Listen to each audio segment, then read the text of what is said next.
大家好，是小鹅。今天呢，用青椒鸡蛋分享新吃法。不能吃辣的朋友可以选这种圆辣椒，口感一点都不辣。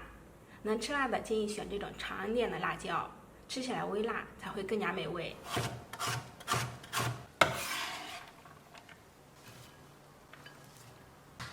再搭配一根胡萝卜，擦成细丝。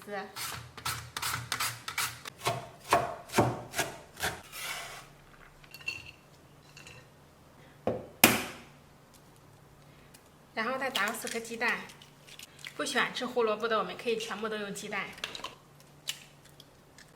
把它给搅拌均匀。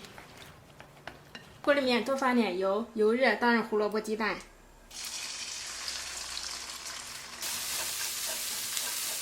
炒好之后盛出，放凉备用。我们现在来和面，300克面粉加入160克开水，把它搅成面絮状。再加入少许食用油，把它给揉成软硬适中的面团。揉好之后放在这里醒5分钟。现在我们来调馅，把炒好的鸡蛋放入青椒中，把它搅拌均匀，让青椒上裹上一层油，这样可以隔绝盐分，减少出水。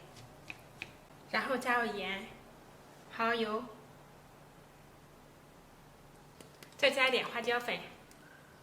最后再放点小磨香油，搅拌均匀，馅就调好了。案面上撒上一些干面粉，把醒好的面团揉光滑，然后再切成小剂子。切好之后，再把小剂子给按扁，再擀成中间厚4周薄的圆面片，然后放上馅料，一边捏一边向上提拉，这样就可以把馅料全部包进去。收口处给它捏结实。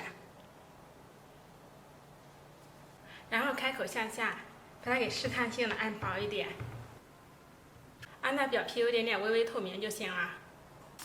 煎饼称预热刷油，再依次放入小饼，上面也刷上一层油，锁住内部水分，口感更柔软。然后盖上盖子，大约2分钟翻一次面。我们像这样两面金黄，按压可以快速回弹时就熟透了。这样做的青椒胡萝卜饼，两面金黄酥脆，内部鲜嫩多汁。因为采用的是汤面方式，所以说皮柔软筋道，一点点都不会硬。